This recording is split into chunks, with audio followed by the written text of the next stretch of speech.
Tempo ritme dalam gerak.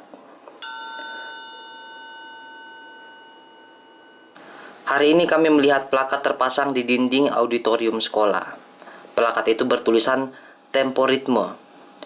Itu berarti kami telah sampai pada tahap ini pelajaran kami. Saya seharusnya menyampaikan kepada kalian jauh lebih awal tentang tempo ritme batin, yaitu waktu kalian belajar tentang proses menciptakan keadaan kreatif batin di panggung. Karena tempo ritme batin merupakan salah satu unsurnya, Pak Direktur menerangkan. Alasan saya menunda pembicaraan tentangnya adalah untuk mempermudah pelajaran kalian. Jauh lebih enak, bahkan lebih jelas, membicarakan tempo ritme batin bersama dengan tempo ritme lahir, ketika tempo ritme batin itu tertuang sebagai tindakan atau laku fisik. Pada titik ini, tempo ritme batin atau tempo ritme dalam menjadi terlihat bukan hanya persepsi perasaan seperti ketika tempo ritme ini kita alami secara batin. Sejauh tempo ritme itu tak tampak mata, saya sama sekali tidak membicarakannya waktu itu. Baru sekarang saya menyebutkannya, lama sesudah itu tadi, ketika kita sampai pada tempo ritme lahir kasat mata. Tempo adalah cepat lambatnya ketukan pada satuan yang sama panjang dalam birama tetap. Ritme adalah hubungan kuantitas satuan, gerak, bunyi, dengan panjangnya satuan dalam suatu tempo dan birama tertentu.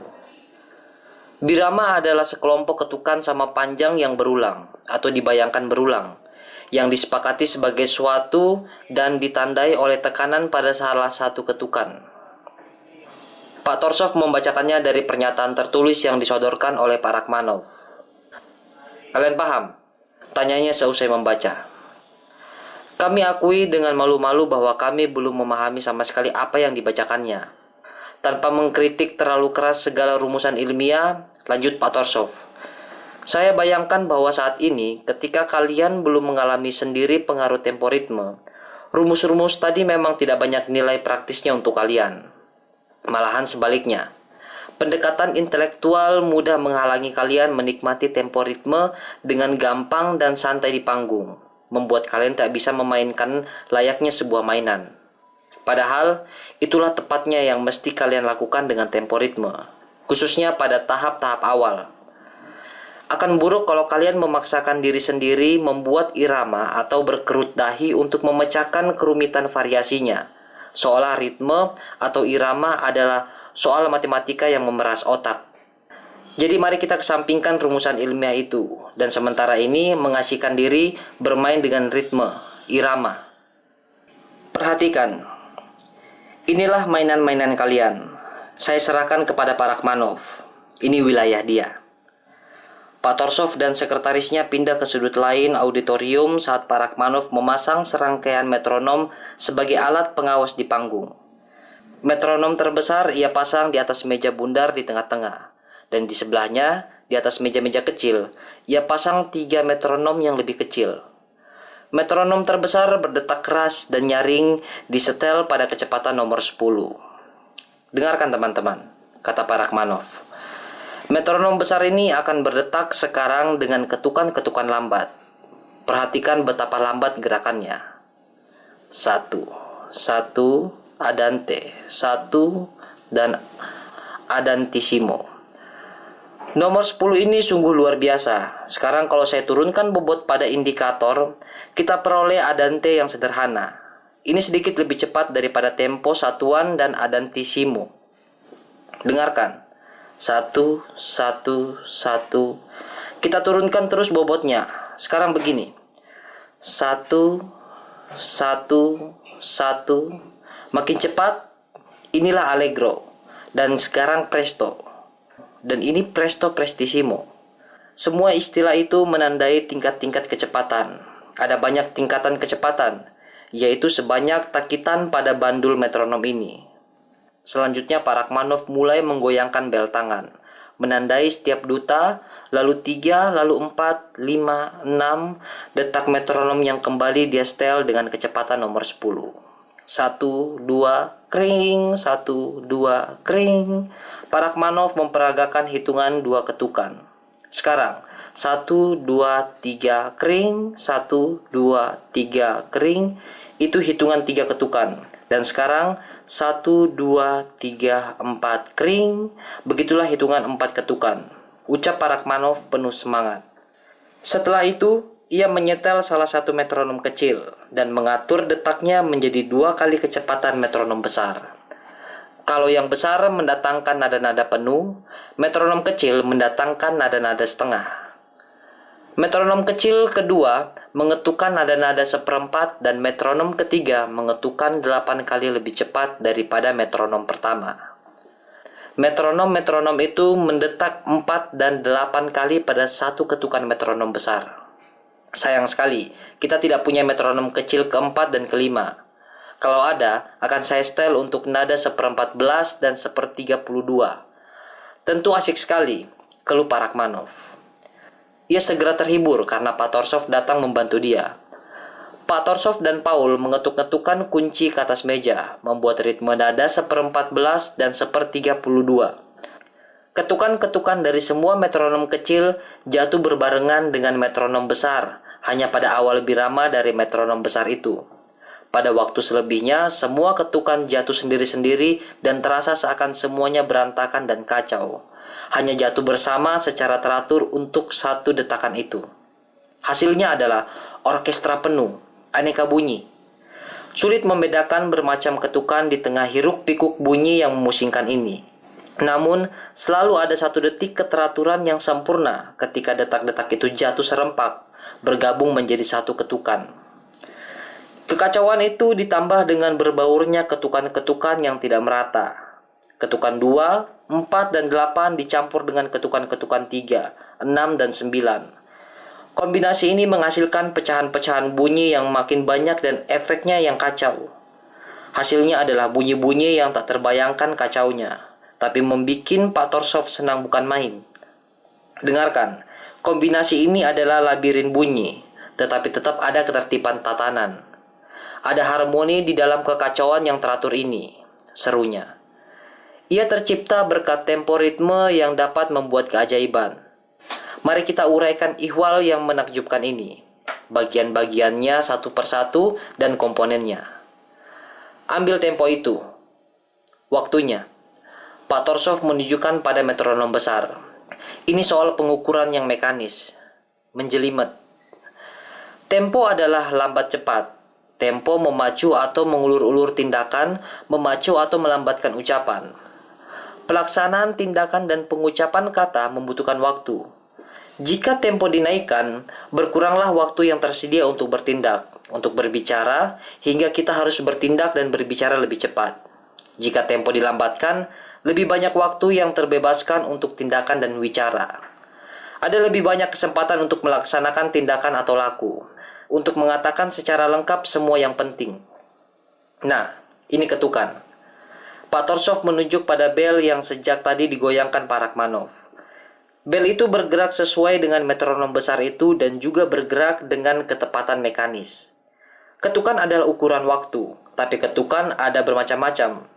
Jenis ketukan itu bergantung pada temponya, kecepatannya.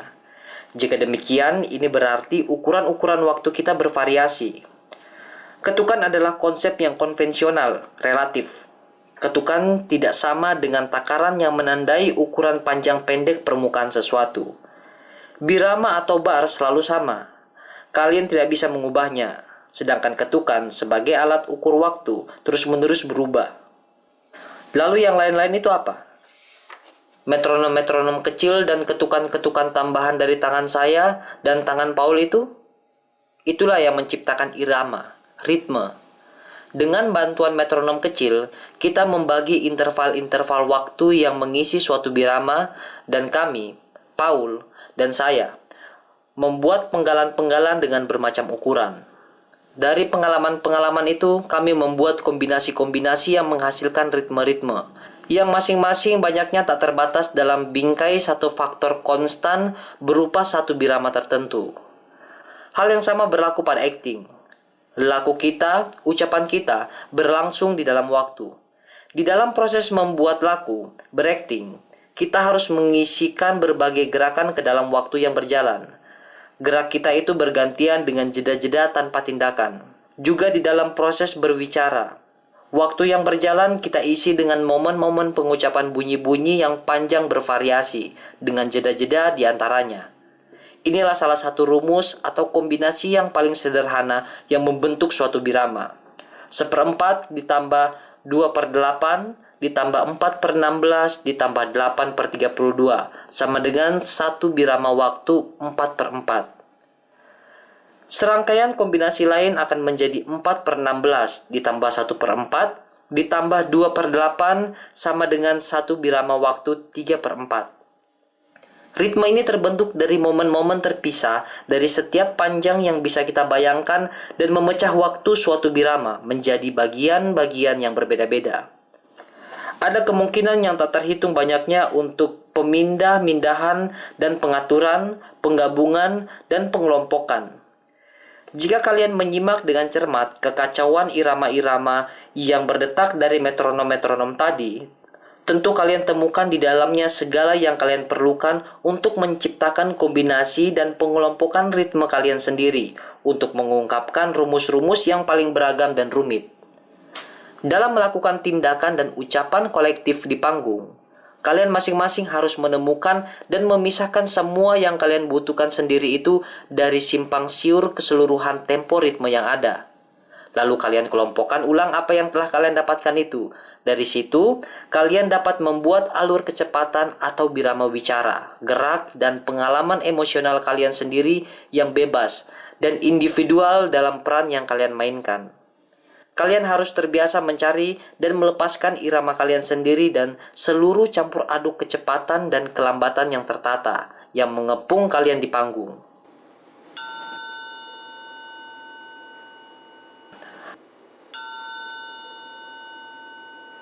Hari ini kita akan bermain tempo ritme.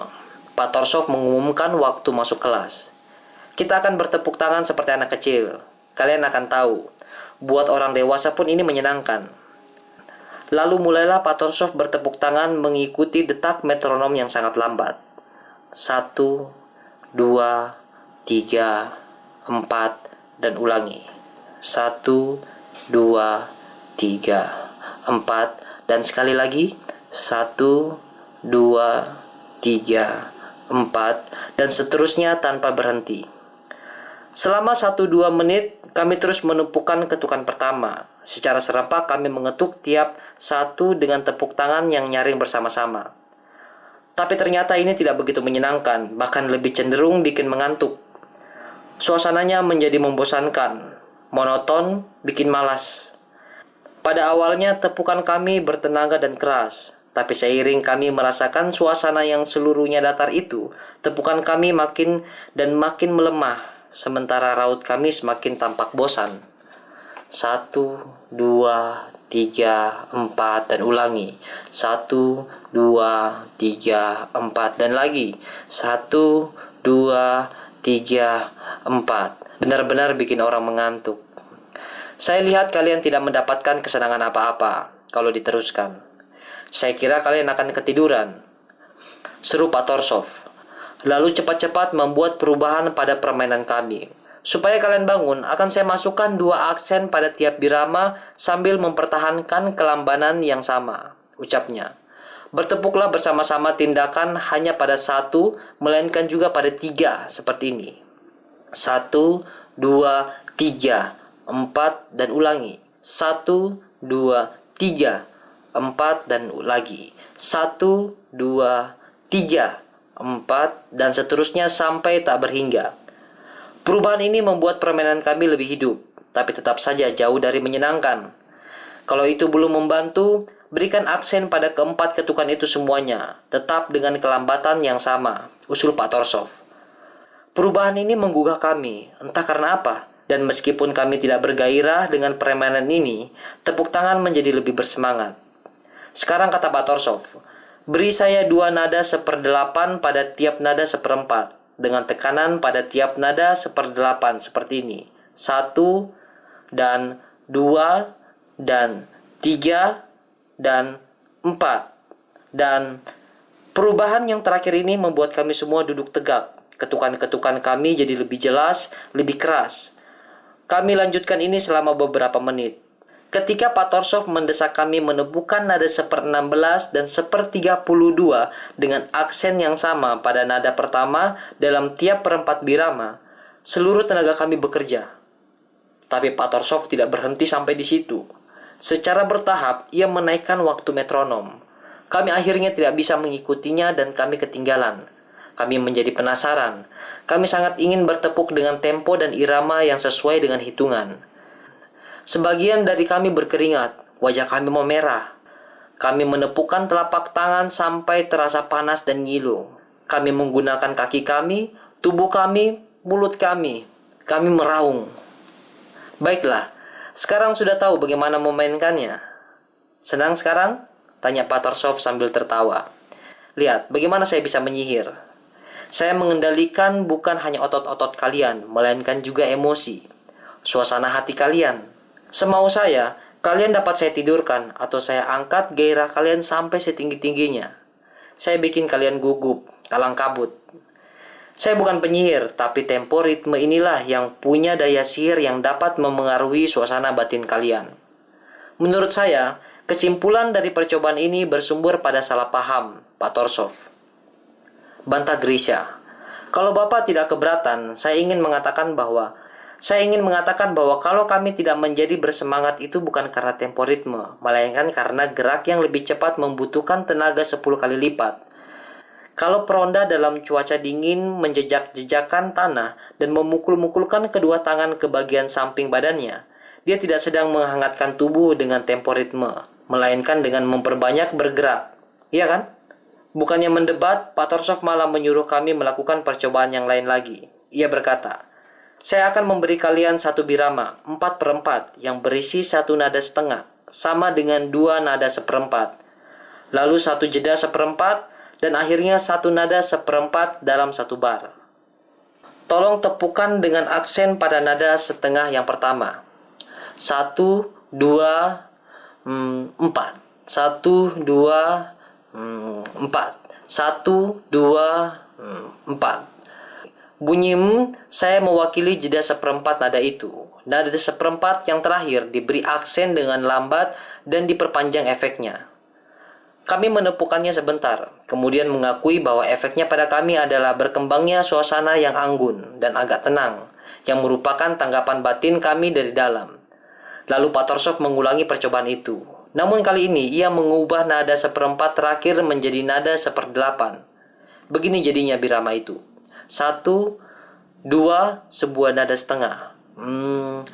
Jeda 1/4 nada. Jeda 1/8 dan satu nada 1/8. Atau 1, 2, 1/8. 1, 2,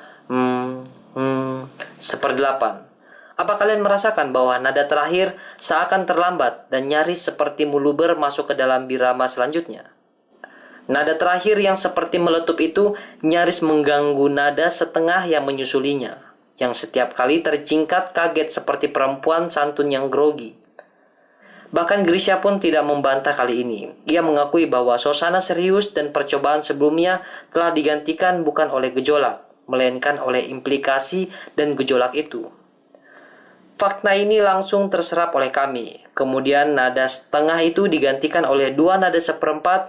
Kemudian 2 nada 1/4 itu diganti oleh nada-nada 1/8 dengan jeda. Kemudian ada nada 1/16. Semuanya menyebabkan keseriusan suasana sebelumnya menjadi semakin dan semakin terkikis dan diganti dengan suasana gejolak yang hiruk-pikuk. Itu diulang dengan tambahan sinkopasi yang meningkatkan gejolak. Selanjutnya, kami menggabungkan beberapa ketukan, seperti doublets, triplets, atau triol, dan quadruplets. Ini semakin menambah geletar.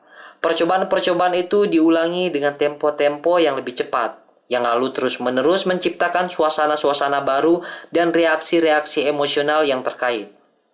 Kami berganti-ganti cara melakukan percobaan-percobaan itu. Kami mengubah kekuatan dan jenis tekanan.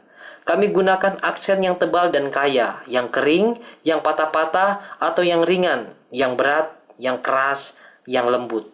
Variasi-variasi itu dilakukan dengan segala macam tempo dan irama dan menghasilkan suasana-suasana yang paling kontras. Andante maestroso, andante largo, allegro vivo, allegretto, allegro vivace. Aku tidak dapat mengingat lagi sekian banyak percobaan yang kami lakukan. Pada akhirnya, kami harus mengakui bahwa dengan bantuan ritme, orang dapat dibawa masuk ke dalam keasikan yang sejati dan memperoleh pengaruh emosional dan situ. Aku tidak dapat mengingat lagi sekian banyak percobaan yang kami lakukan. Pada akhirnya, kami harus mengakui bahwa dengan bantuan ritme, orang dapat dibawa masuk ke dalam keasikan yang sejati dan memperoleh pengaruh emosional dari situ. Ketika semua ekspresi itu telah usai, Pak Torsov berpaling ke Gracia dan berkata kepadanya, "Saya percaya bahwa sekarang kau tidak akan lagi membandingkan kita dengan peronda yang menghangatkan diri di tengah cuaca dingin. Saya juga percaya bahwa kau akan mengakui, bukan apa yang kita lakukan, melainkan tempo-tempo sendirilah yang bisa punya pengaruh langsung dan segera ini." Gracia tak berkata apapun, namun kami semua tanpa terkecuali sepakat dengan Pak Direktur. Kalian harus mendapatkan ucapan selamat karena membuat penemuan yang besar dan sangat penting mengenai suatu kebenaran yang diketahui semua orang tapi cenderung dilupakan aktor. Birama yang tepat dari suku kata, wicara, gerak dalam laku, bersama iramanya yang jelas itu amat sangat penting bagi aktor. Tapi jangan sekali-kali kita lupa bahwa tempo ritme adalah pisau bermata dua. Tempo ritme bisa menyusahkan dan bisa menolong. Jika kita gunakan dengan betul, tempo ritme membantu merangsang perasaan-perasaan yang tepat melalui cara yang wajar dan tanpa pemaksaan. Tapi ada juga ritme yang tidak betul, yang membangkitkan perasaan-perasaan yang tidak tepat, dan orang mustahil lepas dari perasaan-perasaan itu tanpa penggunaan ritme yang tepat.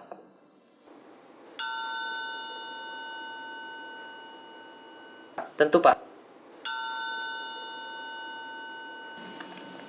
Hari ini Pak Torsov membuatkan kami suatu permainan baru dengan tempo ritme. Pernah ikut latihan kemiliteran? Pak Direktur mendadak bertanya kepada Paul. Ya, pernah, jawab Paul. Kamu mengerjakan latihan-latihan rutin yang dicantumkan di buku panduan? Ya, tentu Pak. Sampai sekarang masih membekas pada dirimu? Mungkin begitu.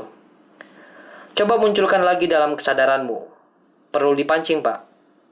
Pak Torsov dalam posisi duduk, lalu ia mulai mengetuk-ngetukkan suatu birama dengan kakinya, menirukan langkah orang berbaris. Leo mengikutinya. Vanya, Maria, dan semua siswa bergabung. Dan segera sajalah seluruh ruangan menggemakan ketukan berirama tentara berbaris. Tampak seakan satu resimen sedang melintas. Untuk memperkuat ilusi itu, Pak Torsov mulai mengetukkan ritme yang mengingatkan akan bunyi genderang yang dipukul ringan secara terus-menerus. Kami menambahkan sentuhan-sentuhan lain sampai kami terdengar seperti sepasukan drum band. Ketukan-ketukan tangan dan kaki yang jelas dan lugas membuat kami menegakkan diri dan merasa seakan kami sedang menjalankan latihan militer. Dengan cara ini, Pak Torsov langsung bisa mencapai hasil yang ia harapkan dengan bantuan tempo ritme. Setelah diam sejenak, ia melanjutkan. Sekarang aku akan menepukan motif yang sungguh berbeda. Dengarkan. Rap, rap, rap, rap, rap, rap, rap, rap, rap, rap, rap, rap. Saya tahu, saya bisa tebak, teriak Vanya. Ini permainan. Ada yang menepukan irama, yang lainnya menebak itu apa. Kalau salah menebak, dihukum. Kami menebak apa yang baru saja dimainkan Pak Torsov. Bukan motifnya, melainkan suasana umumnya saja. Hal pertama yang dimainkannya adalah barisan militer. Motif kedua, khidmat, tenang. Ternyata itu adalah chorus peziara dari Tannhauser. Setelah itu Pak Torsov melanjutkan dengan percobaan lain. Kali ini kami tidak dapat menebak apa yang dimainkannya. Irama itu adalah suatu yang ribut, ruwet, susah. Sebenarnya ia sedang mengetukkan ritme kereta penumpang. Masing-masing akhirnya memainkan sebuah ritme untuk ditebak orang lain. Di sebelahku, Vanya sedang memainkan ritme sentimental untuk Maria, lalu ritme yang ribut. Apa ini? Tanya Vanya kepada Maria. Dengar ini. Tratata, tratata, tata, tata. Aku tidak tahu. Aku tidak mengerti sama sekali. Kamu mengetukkan sembarangan saja. Ada, sungguh, desak Fanya. Ini cinta dan cemburu. Tratatata. Ayo, kamu dihukum. Sementara itu aku menyampaikan suasana hatiku ketika tiba di rumah. Aku dapat melihat diriku memasuki kamarku, mencuci tangan, melepaskan jaket, berbaring di sofa dan mulai memikirkan tempo ritme. Lalu kucingku melompat naik dan berbaring nyaman di sampingku. Tenang, istirahat. Rasanya aku sedang menyampaikan suasana tenang dan damai di rumah itu dalam bentuk tempo ritme. Tapi tak seorang pun punya gagasan tentang apa yang sedang kumainkan. Leo berpikir itu adalah peristirahatan kekal. Paul menangkap kebosanan. Fanya punya tangkapan yang aneh. Ia menghubungkannya dengan nyanyian anak-anak dengan refren yang diulang-ulang. Mustahil untuk mengingatkan semua yang kami mainkan waktu itu. Di antara semua, ada badai di laut, badai di pegunungan, dengan hujan butiran es, petir, dan kilat. Ada lonceng malam, alarm, suara bebek, keran yang menetes-tetes, tikus yang menggerat dan mengunyah, sakit kepala, sakit gigi yang mendenyut-denyut, duka nestapa, dan mabuk kepayang. Kami mengetuk-ngetuk, memukul-mukul, menghantam-hantam seakan sedang mencincang daging untuk mengisi pastel atau lemper. Seandainya ada orang luar yang kebetulan masuk ke ruangan kami saat itu, tentulah kami dikiranya sedang mabuk atau tidak waras. Beberapa siswa telah menepukkan telapak tangan dan jemari-jemari mereka begitu keras, sampai terasa ngilu sehingga mereka harus menyampaikan perasaan mereka dengan mengibaskan tangan mereka seperti dirjen orkes. Cara ini adalah yang terbaik. Segera saja kami semua menggunakannya. Meski demikian, harus diakui bahwa tak seorang pun pernah menebak dengan tepat apa arti ketukan-ketukan itu. Tak pelak lagi, percobaan baru ini berujung kegagalan. Nah, sekarang kalian yakin akan pengaruh kuat yang bisa dimiliki tempo ritme? Tanya Pak Torsov dengan tatapan bangga. Pertanyaan itu sungguh mencengangkan kami karena kami semua siap menanyakan hal yang sebaliknya. Bagaimana dengan tempo ritme yang sangat Anda bangga-banggakan ini? Sejak tadi kami mengetuk-ngetuk dan tak seorang pun memahami apa. Dan memang kami sampaikan pertanyaan itu tapi dengan cara yang lebih halus. Meskipun tetap mengungkapkan kebingungan kami. Beginilah jawabannya. Kalian mau bilang bahwa kalian tidak mengetuk untuk orang lain, bukan untuk diri kalian sendiri. Latihan tadi tidak dimaksudkan untuk orang yang mendengarkan, melainkan untuk membuat ketukan. Tujuan pertama saya adalah membuat kalian terjangkit tempo ritme. Dengan kalian mengetukkan tempo ritme itu, ingatan emosi kalian akan mudah tergugah. Walaupun begitu, para pendengar kalian menerima kesan umum dari ritme yang kalian buat, dan itu sendiri penting.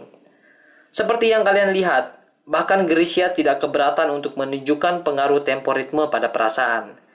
Di sini Grisha memprotes. Tapi bukan tempo ritme yang mempengaruhi kami, melainkan suasana yang dimaksudkan. Iya kan? Bantahnya. Dan apa yang membuat suasana yang dimaksud itu tersampaikan? Tempo ritme. Serentak seluruh siswa menentang Grisha.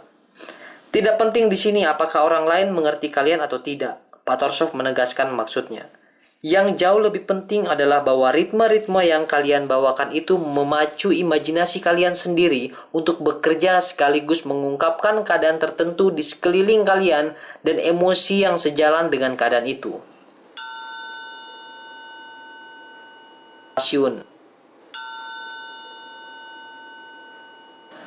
Akal Pak Torsov tak ada habisnya.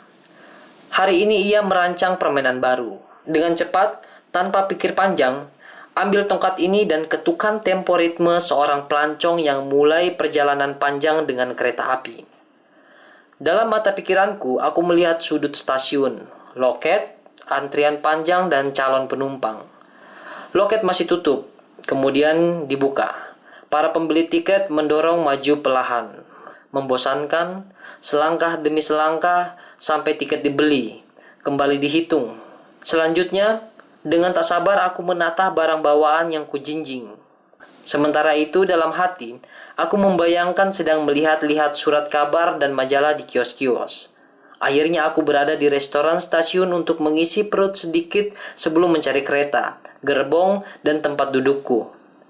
Setelah duduk nyaman dan melemparkan pandangan ke penumpang-penumpang lain di sekitarku, aku membuka koran, mulai membaca, dan seterusnya. Karena kereta belum berjalan, aku masukkan kemungkinan kejadian lain. Aku kehilangan salah satu barang bawaanku. Akibatnya aku harus menghubungi kepala stasiun.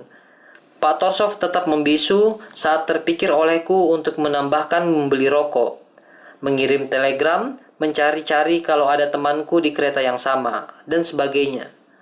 Jadi aku menciptakan suatu alur tak terputus dari segala macam tujuan yang kucapai dengan tenang dan santai karena masih tersisa banyak waktu sebelum jadwal keberangkatan keretaku. Sekarang ulangi dengan tepat hal yang sama, dengan satu syarat saja, bahwa kalian tiba di stasiun tak lama sebelum jadwal keberangkatan kereta. Perintah Pak Torsov. Tadi kalian punya 1/4 jam, sekarang waktu kalian jauh lebih singkat. Padahal kalian harus mengurus banyak hal yang perlu diselesaikan sebelum kalian mulai perjalanan panjang. Waktu yang kalian punya cuma 5 menit untuk membereskan semua itu. Di loket, lebih sial lagi, antriannya panjang. Sekarang mainkan untuk saya tempo ritme keberangkatan kalian. Itu sudah cukup membuatku dagdikduk, terutama karena aku selalu gugup bila melakukan perjalanan. Hal ini tentu saja tercermin dalam tempo dan ritme ketukan yang sebelumnya berirama, kini harus berganti menjadi penuh gejolak dan ketergesahan. Sekarang inilah variasi baru untuk kalian, kata Pak Torsov setelah jeda singkat. Kalian tiba di stasiun tepat pada jadwal keberangkatan kereta. Untuk makin melucut kami, ia menirukan lengkingan peliut lokomotif uap yang seperti tak sabar memburu-buru. Setiap tindakan mubasir harus disingkirkan. Pikirkan saja hal-hal yang memang benar-benar penting. Setiap tindakan mubasir harus disingkirkan. Pikirkan saja hal-hal yang memang benar-benar penting. Rangsangan yang dahsyat, sulit untuk duduk diam. Kecekatan tangan nyaris tak memadai untuk mengetukkan tempo ritme gejolak kegugupan. Ketika uji coba itu usai, Pak Torsov menjelaskan bahwa inti dari latihan itu adalah membuktikan bahwa tempo ritme tidak bisa dengan jelas dihadirkan atau dirasakan jika tanpa citra-citra batin yang sejalan dengannya. Jika tanpa sugesti keadaan-keadaan tertentu yang memengaruhi emosi-emosi yang berkaitan dengan tujuan dan tindakan yang hendak dicapai. Semua itu saling kait, sangat kuat, saling menaikkan keadaan-keadaan yang tertentu merangsang tempo ritme. Sementara tempo ritme menantang pikiran tentang keadaan-keadaan yang tertentu atau terberi itu. Ya, Paul sepakat.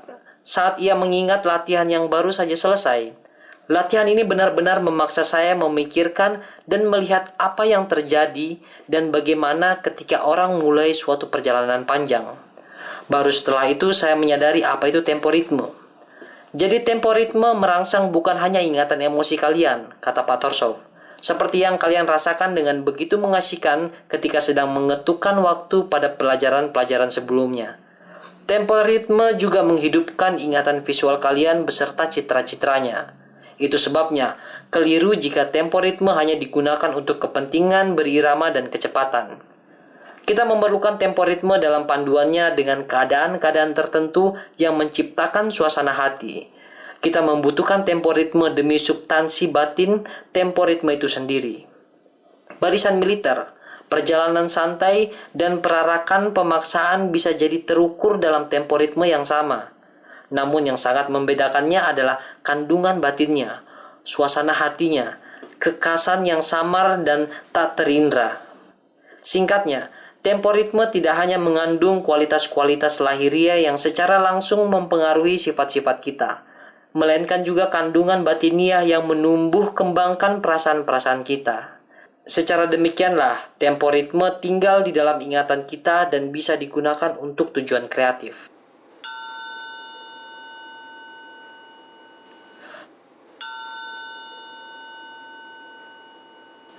Pada pelajaran-pelajaran sebelumnya, saya menyajikan permainan untuk menghibur kalian. Tapi sekarang kalian mesti bermain sendiri. Sekarang kalian telah menangkap apa yang disebut sebagai tempo ritme. Dan hal itu tidak memusingkan lagi bagi kalian. Tak ada yang menghalangi kalian bermain dengan tempo ritme. Sekarang, kalian ke panggung dan lakukan apapun yang kalian pilih. Satu-satunya yang perlu dijelaskan lebih dulu adalah bagaimana kalian akan menandai titik-titik penting dalam tindakan kalian dengan sarana tekanan ritmis. Dengan menggerakkan lengan, kaki, jemari, tubuh, dengan memutar kepala, leher, pinggang, dengan ekspresi wajah, bunyi huruf-huruf, suku kata, kata-kata. Para siswa berteriak kata-kata mereka tumpang tindih. Ya, itu semua tindakan yang mampu menandai tempo ritme apa saja, kata Pak Torsov mengiyakan. Kita berjalan, berlari, mengendarai sepeda, berbicara, melakukan segala macam pekerjaan di dalam suatu tempo ritme tertentu. Tapi bagaimana saat kita tidak bergerak, duduk diam, dan membisu, berbaring, beristirahat, menunggu? Apakah semua itu tanpa tempo ritme? Tanya Pak Torsov. Para siswa menjawab, tidak. Di situ ada tempo ritme juga. Tapi tempo ritmenya tidak lahiriah dan terindra, melainkan batinia dan terasa dengan emosi. Aku menambahkan, benar, Pak Torsov setuju. Kita juga berpikir, bermimpi atau bersedih tentang suatu dalam tempo ritme yang khusus, karena tiap-tiap momen adalah suatu yang nyata dalam kehidupan kita. Dimanapun ada kehidupan, di situ ada tindakan. Di mana ada tindakan, di situ ada gerak. Di mana ada gerak, ada tempo. Dan di mana ada tempo, di situ ada irama. Bagaimana dengan mengirim dan menerima pesan yang tidak berwujud kata? Apakah pesan-pesan itu tanpa gerak? Jika jawabannya tidak, itu artinya ketika kita memandang, menyampaikan, menerima kesan, berhubungan dengan orang lain, dan meyakinkan orang lain, kita melakukan itu semua dengan tempo ritme tertentu. Kita sering berbicara tentang larinya, pikiran dan imajinasi. Itu berarti bahwa pikiran dan imajinasi ditentukan oleh gerak, sehingga pasti ada tempo dan irama di sana. Simaklah bagaimana perasaan kalian goyah, berdenyut, atau tergugah di dalam diri kalian. Dalam gerakan yang tak terlihat itu, tersembunyi segala ketukan cepat dan lambat, dan sebagai hasilnya, tempo dan irama. Setiap hasrat manusia, setiap kehidupan, setiap pengalaman mempunyai tempo ritme. Setiap gambaran batin atau gambaran lahir yang khas punya tempo ritme tersendiri. Setiap kenyataan, setiap peristiwa yang terjadi, niscaya muncul dalam hubungannya dengan tempo ritme. Sebagai contoh, pernyataan perang, pertemuan khidmat, penerimaan duta atau perwakilan, masing-masing membutuhkan tempo ritme sendiri. Jika tempo dan irama tidak sejalan dengan apa yang sedang terjadi, mudah timbul keadaan absurd. Bayangkan sepasang raja dan ratu berkendara menuju tempo penobatan tidak dengan anggun seperti lazimnya, melainkan dengan kereta kencana yang kuda-kudanya berpacu hingga ngebut, lintang pukang. Singkatnya, ada semacam tempo ritme yang melekat pada setiap menit kehidupan dalam dan kehidupan luar kita. Sekarang kalian tahu bagaimana menyampaikan hal ini ketika kalian di panggung, kata Pak Torsov menyimpulkan. Tapi marilah kita sepakati dulu untuk memperhatikan bagaimana caranya menandai momen kebertepatan ritmis. Kalian tahu bahwa di dalam musik, melodi terbentuk lewat birama-birama. Birama-birama ini terdiri dari not-not yang nilai dan kekuatannya beragam. Not-not ini menghasilkan irama atau ritme. Sementara untuk tempo yang tidak terlihat, pada musisi menentukannya sendiri atau konduktor yang mengetukannya bagi mereka. Hal yang sama berlaku pada kita, seniman panggung. Tindakan-tindakan atau laku kita terbentuk dari gerakan komponen besar dan kecil yang panjang dan ukurannya beragam. Sementara ucapan kita tersusun dari huruf, suku kata, kata yang mendekat, kata yang pendek atau panjang, yang bertekanan maupun tidak, semua menandai ritme. Tindakan-tindakan kita dilakukan dan dialog peran kita diucapkan mengikuti hitungan batin, tempo dari metronom batin kita sendiri.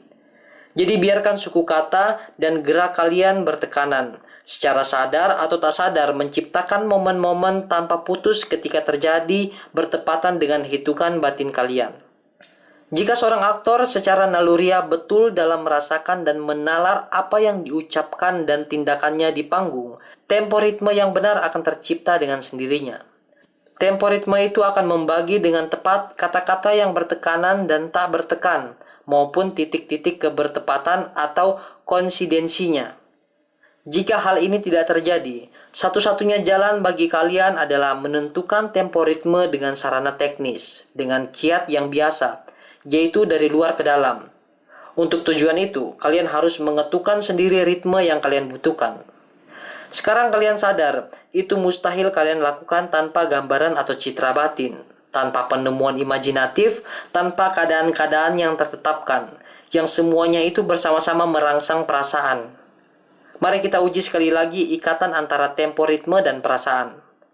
Mari mulai dengan memeriksa tempo ritme tindakan, lalu akan kita kaji tempo ritme dalam wicara. Pak Rachmaninoff memutar metronom besar dan menyetelnya pada kecepatan yang sangat rendah.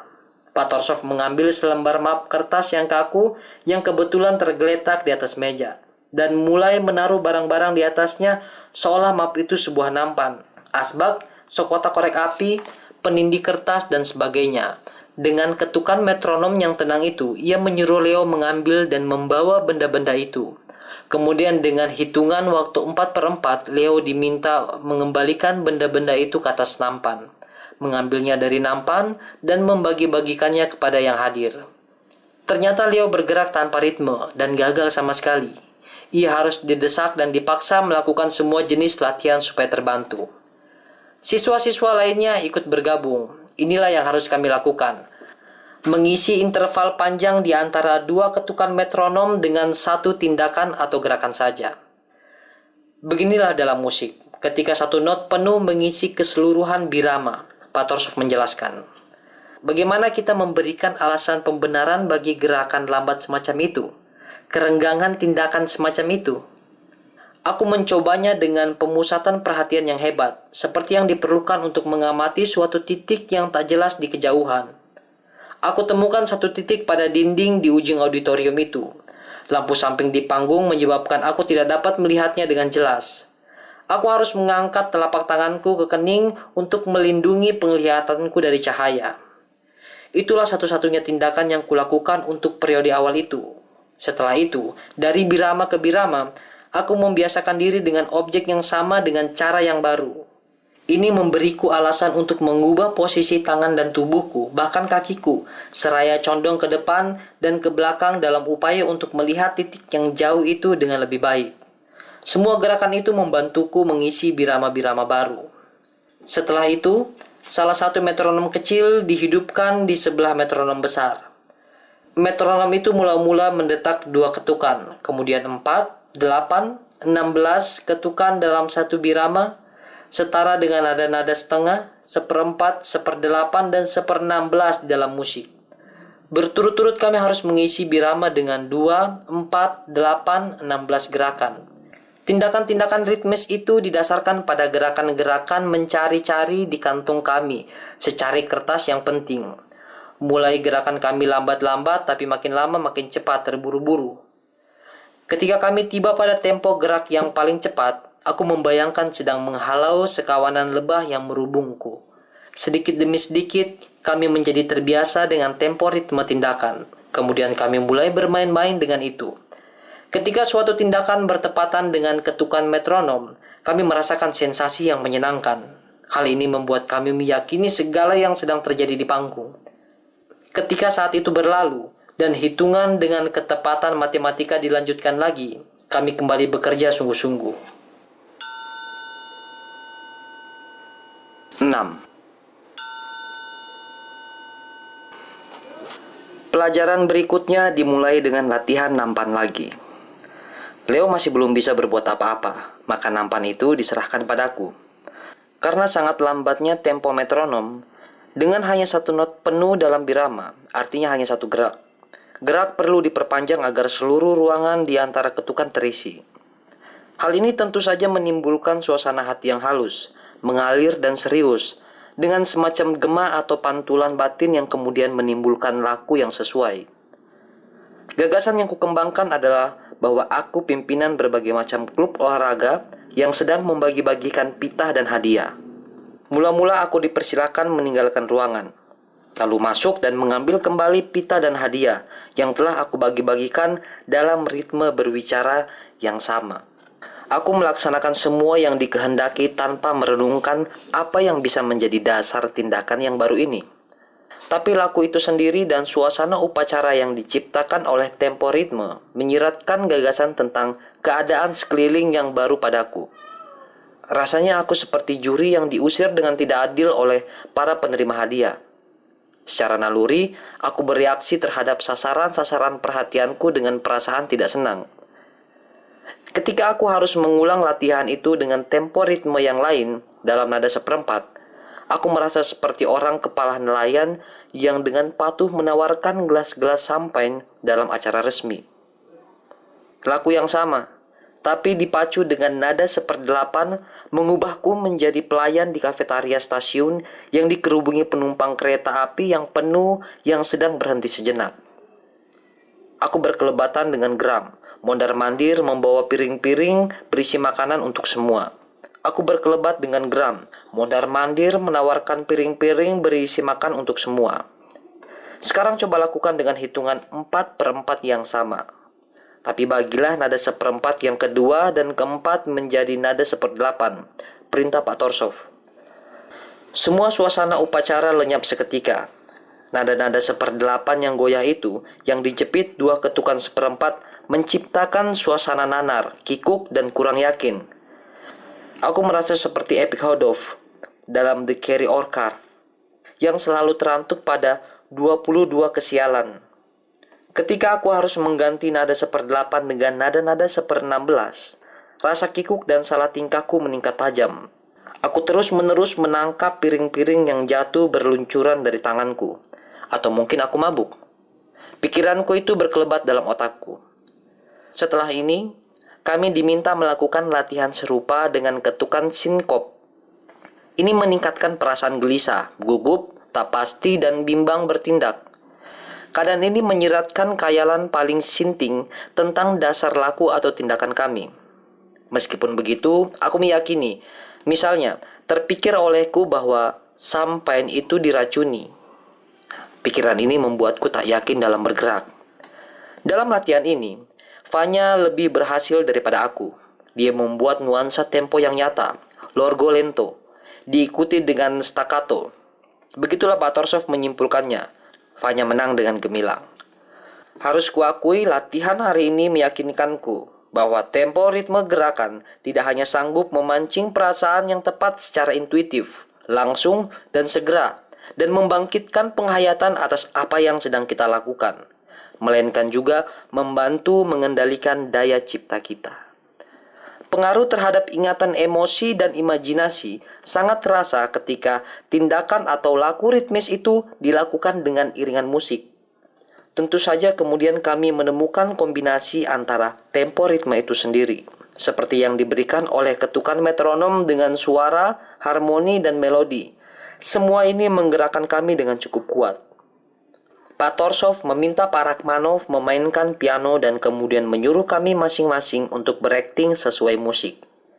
Yang kami lakukan sejalan dengan tempo ritme adalah menyampaikan apapun yang ditimbulkan oleh musik dalam imajinasi kami. Ini benar-benar percobaan yang menarik dan kami semua larut di dalamnya. Kami menafsirkan tempo ritme dan musik itu dengan cara kami masing-masing, yang sangat berbeda-beda, bahkan ada juga yang sungguh-sungguh saling bertolak belakang.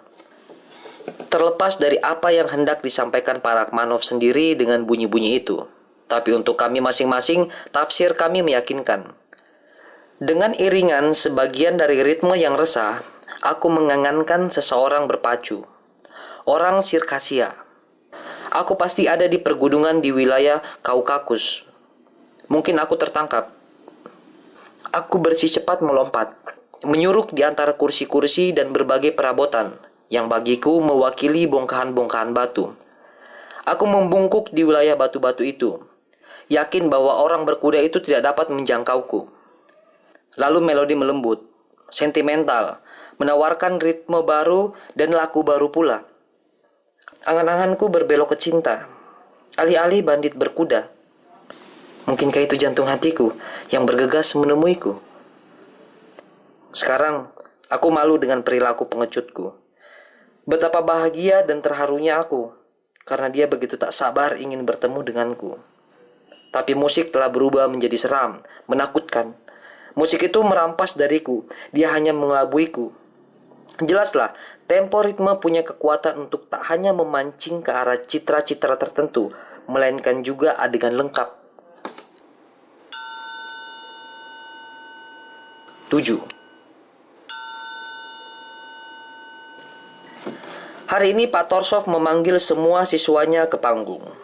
Kami disuruhnya menyetel 3 metronom dengan kecepatan detak berbeda-beda. Lalu kami diminta berakting sesuai pilihan kami masing-masing. Kami membagi diri dalam kelompok-kelompok, menetapkan tujuan dan situasi yang kami inginkan, lalu mulai membawakan lagu. Sekelompok pertama dengan nada penuh, kelompok kedua dengan nada seperempat, dengan ketukan seperdelapan dan seterusnya. Tapi Sonya jengkel karena terganggu tempo ritme kelompok lain. Dia ingin semua metronom di setel sama. Untuk apa kamu menginginkan ketertiban semacam itu? Tanya Pak Torsov dengan ekspresi terheran-heran. Dalam kehidupan sehari-hari, seperti di panggung ini, orang punya tempo ritme sendiri-sendiri. Satu irama untuk semua. Kalaulah pernah terjadi, tentu hanya sekebetulan saja. Andaikan kalian di kamar rias, di waktu istirahat menjelang adegan terakhir suatu lakon. Kelompok pertama, yang berakting berdasarkan ketukan metronom pertama, telah selesai tampil. Lalu dengan santai dan perlahan-lahan mereka menghapus rias supaya lantas bisa pulang ke rumah. Kelompok kedua, yang akan berakting menurut ketukan metronom kecil yang lebih cepat, akan berganti lagi dalam adegan terakhir. Kau Sonya, bergabunglah dengan kelompok kedua ini. Waktumu 10 menit untuk mendandani rambutmu dan mengenakan baju pesta yang penuh pesona. Kawan kami yang cantik itu memagari dirinya dengan kursi-kursi dan mulai melakukan kesibukan kegemarannya, yaitu mempercantik diri sambil mengabaikan tempo ritme orang-orang lain. Tiba-tiba Pak Torsov mulai menyetel metronom ketiga dengan kecepatan yang sangat cepat. Sementara pada saat yang bersamaan, Pak Rachmaninoff mulai memainkan piano dengan irama, sasar usur, dan penuh kemarahan.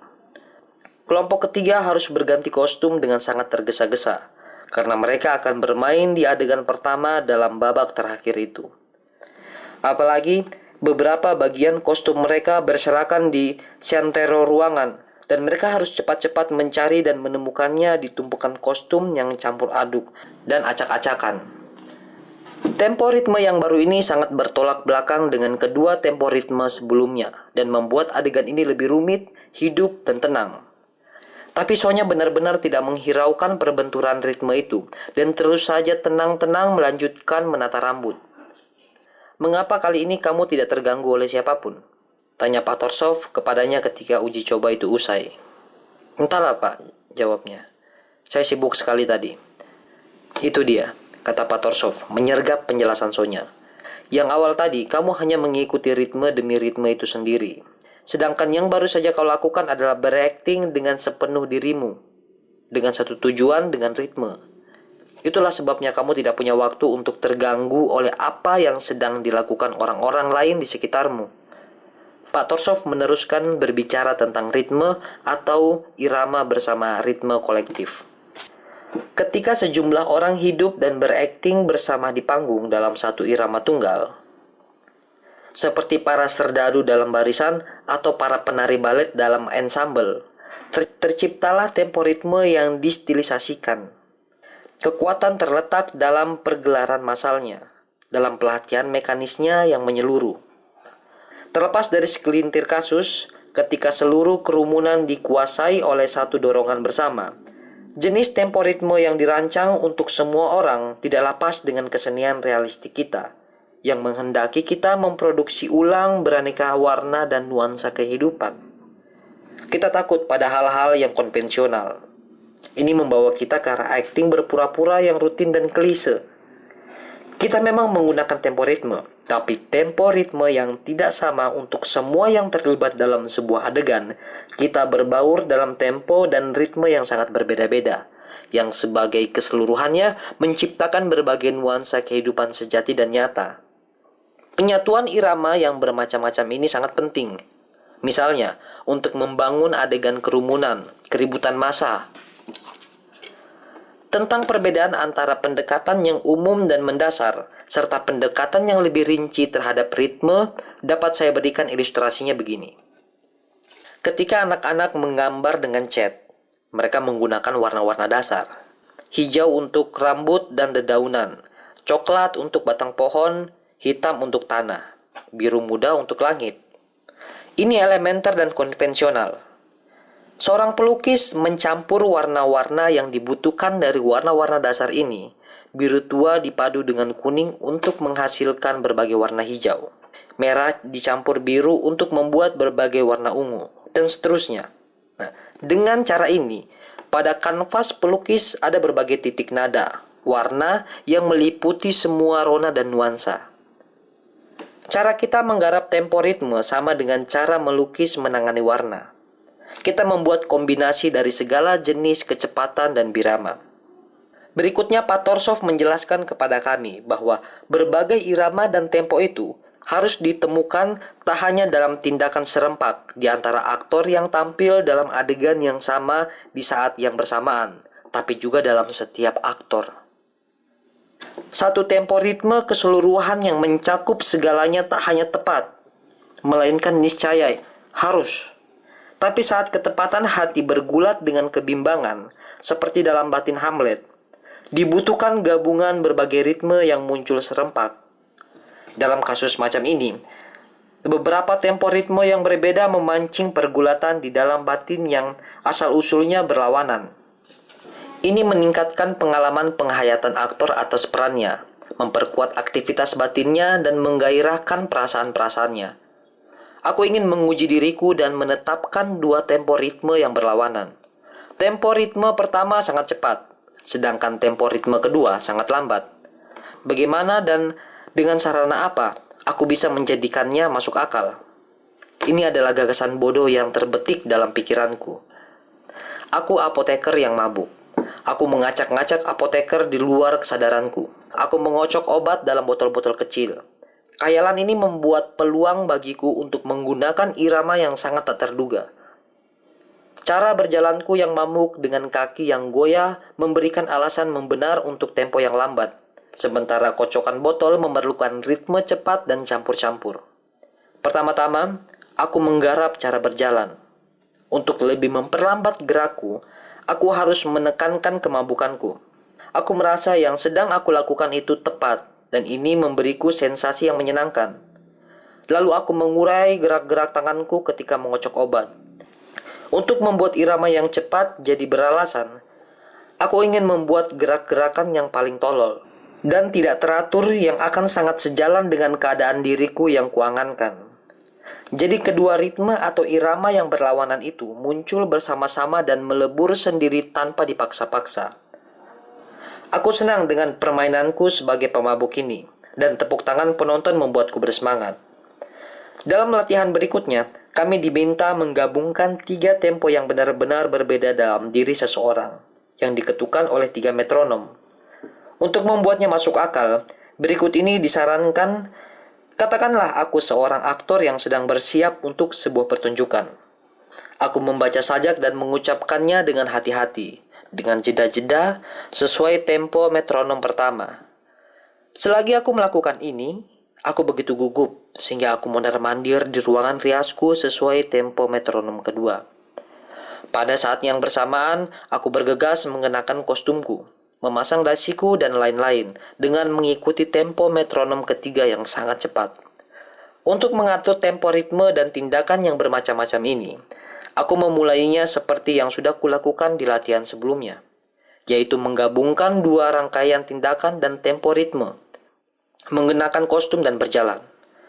Setelah aku terbiasa dengan 2 hal ini dan berlatih sampai bisa melakukannya secara otomatis, aku masukkan tindakan ketiga dalam tempo ritme baru, yaitu mengucapkan sajak. Latihan berikutnya ternyata lebih sulit lagi.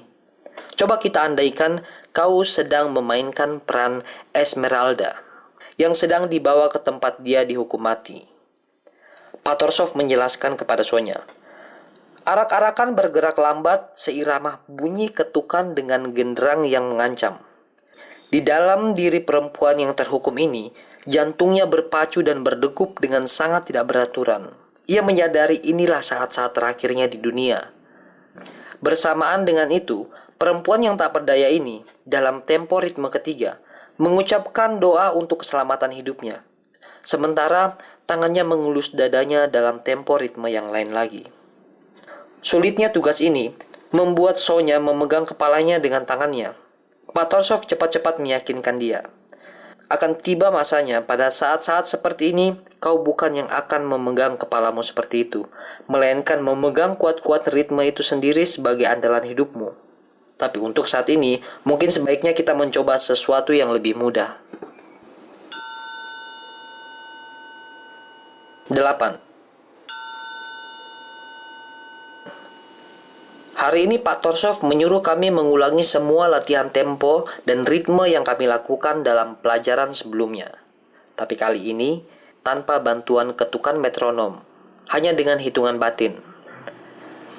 Kami masing-masing diminta menentukan tingkat kecepatan dan birama yang kami inginkan, lalu mengingatnya kuat-kuat dan melakukan tindakan sesuai dengan kecepatan dan birama itu, sehingga saat-saat penting tindakan kami itu bertepatan dengan ketukan metronom batin kami. Pertanyaan muncul, jalur apa yang harus diikuti dalam mencari saat-saat penting ritmenya? Jalur batin atau jalur lahir? Jalur citra batin dan situasi imajinerkah? Atau jalur pertalian erat tanpa kata dengan orang-orang lain? Bagaimana kita dapat menangkap dan menetapkan tekanan-tekanan yang ada? Tidak mudah mempertahankan tekanan-tekanan tersebut dalam rentang waktu aktivitas batin dan ketidakaktifan lahir yang sepenuh-penuhnya. Aku mulai berusaha mengikuti jalur pikiran, keinginan, dorongan batin, tapi aku tidak dapat menghasilkan apa-apa dari situ. Lalu aku mulai mendengar denyut nadiku, tapi itu juga tidak menegaskan apa-apa. Di mana kira-kira metronom batinku berada? Di bagian tubuh yang mana seharusnya ketukan tempo ritme berlangsung? Kadang-kadang rasa-rasanya ketukan itu berlangsung di dalam kepalaku. Di saat yang lain, di jari-jari tanganku. Karena takut jari-jari tanganku akan bergerak terlalu jelas, aku pindah ke jari-jari kakiku. Tapi kedutan jari-jari kakiku itu mungkin juga menarik perhatian, jadi aku menghentikan gerakannya. Setelah itu, metronom khayalku berpindah sendiri ke otot-otot di pangkal lidah. Tapi itu mengganggu bicaraku. Di sini, tempo ritme berpindah-pindah dari satu tempat ke tempat lain di dalam diriku, dan mewujudkan dirinya pertama-tama dengan satu sarana fisik tertentu, lalu dengan sarana fisik yang lain. Kusampaikan hal ini kepada Pak Torsov. Dia mengenyeritkan dahi, mengangkat bahunya dan berkata, kedutan fisik lebih teraba, lebih terindra sehingga aktor suka mengandalkannya. Ketika naluri seseorang sedang lembab, malas dan harus disodok-sodok, ketukan fisik bisa digunakan. Kalau itu berhasil, ya, gunakan saja. Tapi hanya jika kalian membutuhkannya untuk merangsang dan mendukung ketidakpastian irama. Terimalah itu sebagai suatu kebutuhan yang kadang-kadang tak terelakkan. Apa boleh buat, tapi cara itu jangan kalian terima sebagai prosedur yang mantap dan benar. Oleh karena itu, begitu ketukan ritme fisik kalian terpegang dengan mantap, segera gunakan imajinasi dan ciptakan situasi yang pas sebagai dasar ritme fisik itu. Lalu biarkan situasi angan kalian, bukan tangan atau kaki kalian, mendukung tingkat kecepatan irama dan birama yang tepat di dalam diri kalian. Kemudian, sekiranya kalian merasa tempo ritme kalian seperti gamang, tersendat, silakan saja. Sebagai langkah yang perlu diambil, kalian manfaatkan sarana-sarana fisik dan lahiriah. Tapi izinkanlah diri kalian melakukan yang seperti itu hanya untuk waktu sesingkat mungkin. Pada masanya nanti, ketika kesadaran tempo ritme kalian sudah tertanam kuat, kalian akan dengan sendirinya membuang cara yang kurang halus dan mendalam ini dalam mencapai tujuan. Kalian akan menggantikannya dengan ketukan dalam hati yang lebih luas. Sangat penting hal yang dikatakan Pak Torsov membuatku merasa aku harus sampai ke bagian dasar yang ditawarkan untuk kami pelajari. Dalam menjawab suatu pertanyaanku, ia menganjurkanku mengerjakan soal berikut ini. Dengan tempo ritme batin yang sangat cepat dan menyentak-nyentak. Secara lahiri aku harus tampil bukan hanya kalem, melainkan bahkan apatis. Pertama-tama, aku menetapkan tingkat kecepatan birama lahir dan batin, memperkuatnya dengan menegangkan jari-jari tangan dan kakiku secara tidak terlihat. Setelah menetapkan kecepatan dan birama, Segera aku mencari dasar imajiner untuk itu dengan bertanya kepada diriku sendiri, situasi-situasi macam apa yang memancing terjadinya tempo ritme yang cepat yang bergejolak itu di dalam diriku. Setelah menetapkan kecepatan dan birama, segera aku mencari dasar imajiner untuk itu, dengan bertanya kepada diriku sendiri, situasi-situasi macam apa yang memancing terjadinya tempo ritme yang cepat yang bergejolak itu di dalam diriku. Setelah lama berpikir, kusimpulkan bahwa ini mungkin terjadi setelah aku melakukan kejahatan mengerikan. Kejahatan yang lalu yang membuatku menyesal, gundah dan ketakutan. Aku membayangkan telah membunuh Maria dalam ledakan kecemburuanku yang menggila. Jasadnya terkubur di lantai hadapanku, wajahnya pucat, bercak merah besar darah menodai bajunya yang berwarna terang. Hantu khayalan ini begitu mengacaukan hatiku, sampai aku merasa ritme batinku sudah menemukan dasar yang kukuh.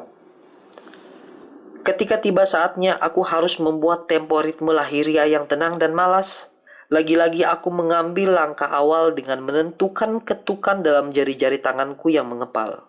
Lalu dengan cepat mencari dasar untuk ritme itu dan mengangankan situasi yang ada. Sekarang pertanyaannya yang aku ajukan kepada diriku sendiri adalah, apa yang akan kulakukan sekarang? Di sini? Di dalam kelas? Di antara para siswa dengan kehadiran Pak Torsov dan Pak Rachmanov? Andaikan kenyataan mengerikan yang kubayangkan itu nyata. Aku tentu terpaksa tampil tidak hanya tenang, tapi bahkan tanpa beban. Tampil pusing dengan apapun, aku tidak bisa langsung menemukan penyesuaian yang aku butuhkan, dan tidak bisa menemukan jawaban atas pertanyaan-pertanyaan yang diajukan padaku. Aku tidak bisa langsung menemukan penyesuaian yang aku butuhkan, dan tidak bisa menemukan jawaban atas pertanyaan-pertanyaan yang diajukan padaku. Aku merasa seolah perlu menghindar dari tatapan orang lain dan juga tak ingin menatap orang lain. Namun, hal ini memacu irama. Makin besar usahaku untuk tampil tenang, semakin meningkatlah kegelisahan dalam diriku. Ketika aku sudah meyakini temuanku ini, aku merasa aku membunyikan sesuatu. Setelah mulai membunyikannya, aku menjadi makin gelisah. Lalu aku mulai memikirkan semua situasi yang ada. Apa yang akan kukatakan kepada teman-temanku setelah pelajaran usai dan kepada Pak Torsov? Sadarkah mereka apa yang terjadi? Bagaimana sebaiknya aku menjawab mereka? Bagaimana sebaiknya aku menatap mereka ketika mereka mulai bertanya padaku soal tragedi itu? Padanya, menatap korban di peti matinya, semakin aku melihat rincian situasi yang bersumber dari bencana itu, emosiku menjadi semakin kuat. Semakin aku melihat rincian situasi yang bersumber dari bencana itu, emosiku menjadi semakin kuat dan keras. Semakin aku terhanyut, semakin aku memaksa diriku untuk tampil cuek, tidak ambil pusing. Dengan demikian, kedua ritme itu tercipta sendiri, irama batin yang cepat dan irama lahir yang diharuskan tenang.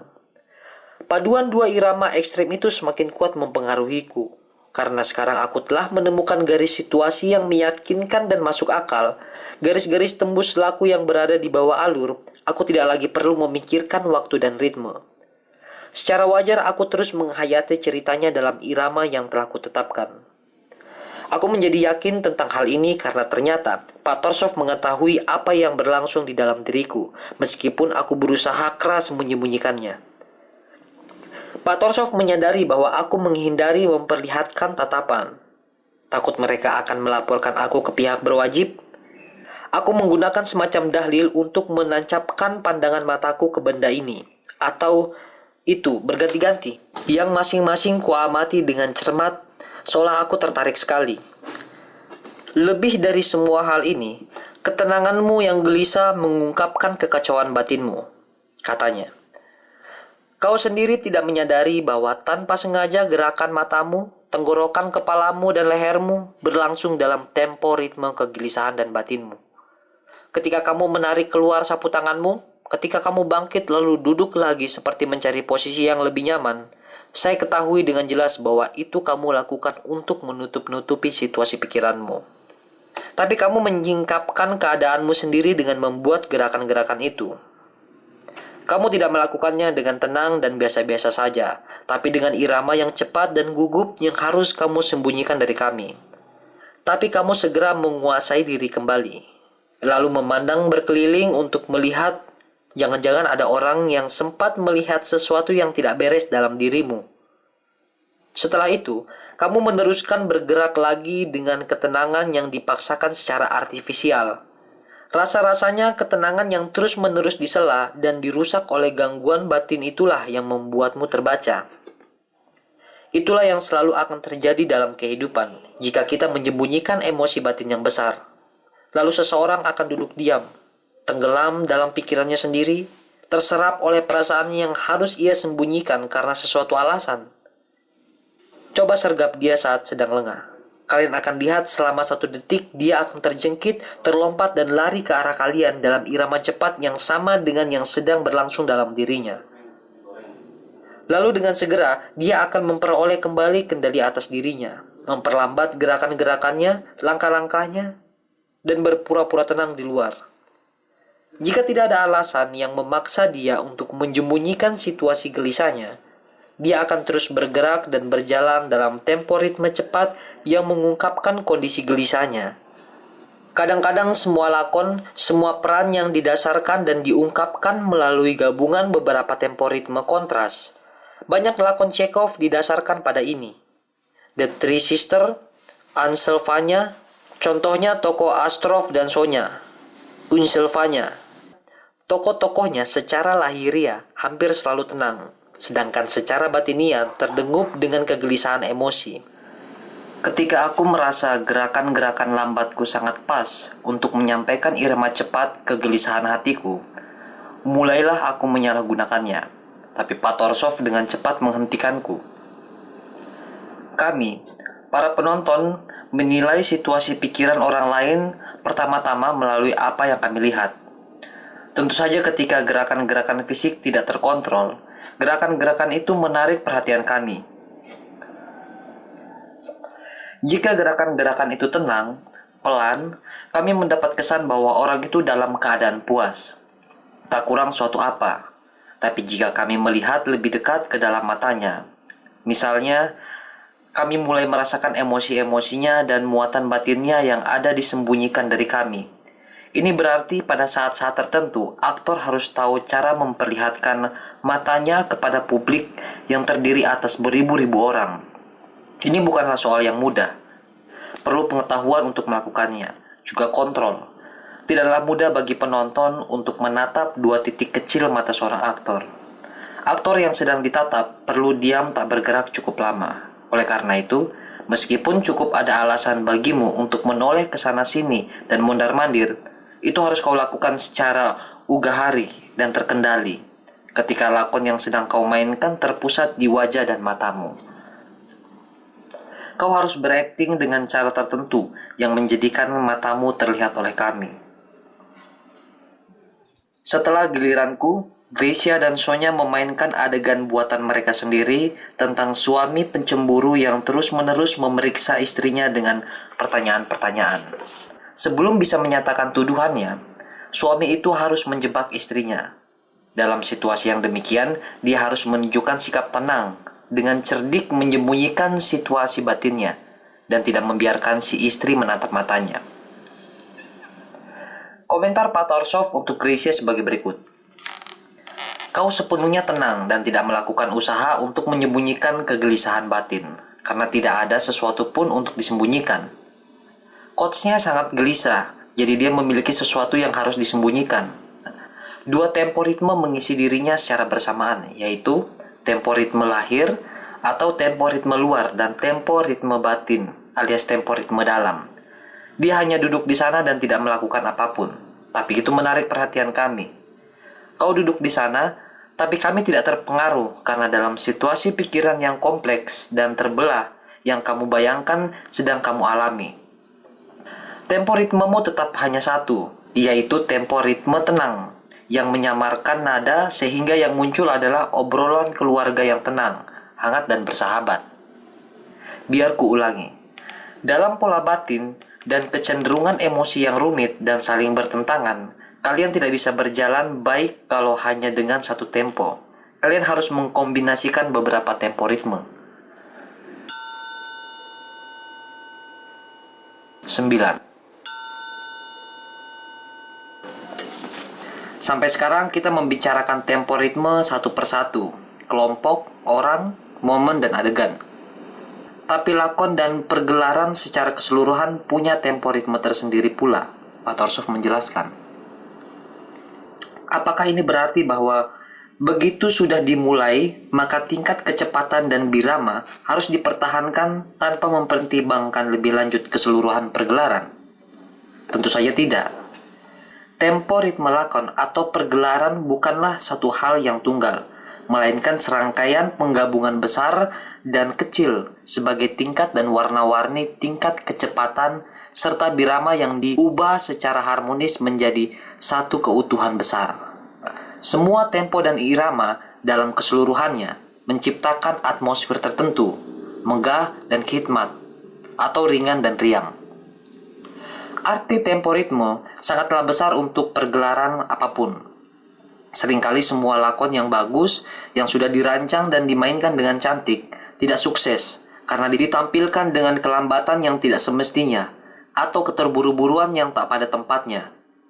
Bayangkan sendiri, bagaimana hasilnya jika kalian mencoba memainkan lakon tragedi dalam tempo yang pas untuk lakon satir. Misalnya, cukup sering kita saksikan lakon yang biasa-biasa saja, diproduksi dan dimainkan dengan gaya yang biasa-biasa juga, tapi disampaikan dalam tempo yang kuat dan meluap-luap bisa sukses karena kesan riang yang diciptakannya. Tentu saja, saya tidak perlu membuktikan kepada kalian bahwa metode-metode psikoteknik akan sangat mendukung kita dalam proses yang rumit dan samar untuk menentukan tempo ritme yang tepat untuk keseluruhan lakon atau untuk sebuah peran. Tapi, kita punya metode psikoteknik yang pasti dalam bidang ini.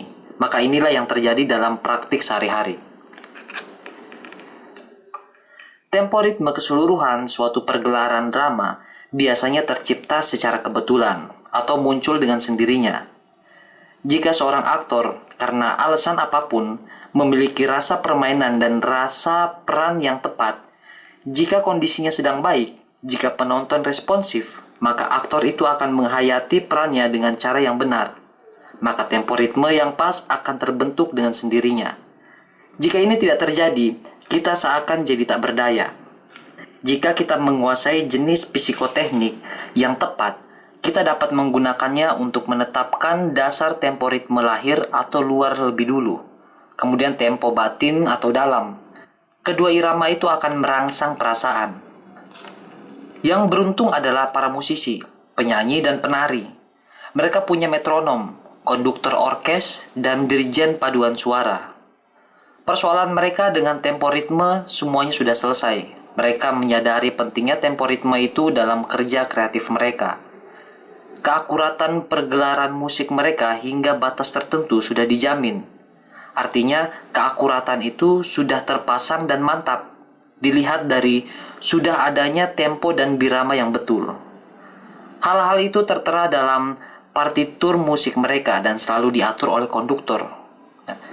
Bagi kita, para aktor, ceritanya lain sama sekali. Hanya dalam bentuk sajak tertentu birama dipelajari dengan sungguh-sungguh.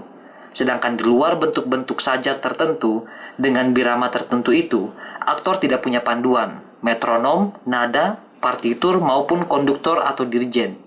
Itu sebabnya, lakon yang sama bisa saja dipergelarkan pada kesempatan berbeda dengan tempo dan irama yang begitu berbeda pula. Kita, para aktor, tidak punya sumber pendukung untuk membantu dalam soal tempo ritme ini. Tapi kita amat sangat membutuhkan sesuatu yang dapat membantu. Coba kita andaikan seorang aktor, tepat sebelum pertunjukan, menerima kabarnya yang mengganggu, sehingga tempo ritme dalam pergelaran pada malam tertentu kacau. Dia masuk ke adegan dalam kondisi emosi tinggi dan irama yang terpacu oleh berita itu. Pada hari yang lain, aktor yang sama ini mungkin saja dirampok dan sedang tenggelam dalam keputusasaan. Tempo ritmenya akan jatuh, nyungsep, baik di panggung maupun dalam kehidupan sehari-hari. Akibatnya, Pergelaran bergantung secara langsung pada peristiwa kehidupan yang telah lewat dan bukan pada psikoteknik kesenian kita. Mari kita andaikan lebih jauh. Seorang aktor, semampu yang dia bisa, telah menenangkan dan menyetem dirinya sebelum masuk panggung. Dia sudah meningkatkan ritme hidup sehari-harinya yang biasa dari nomor 50 pada metronom ke tingkat intensitas lebih tinggi, mungkin nomor 100. Aktor ini puas dan yakin bahwa dia telah mencapai semua yang dibutuhkan.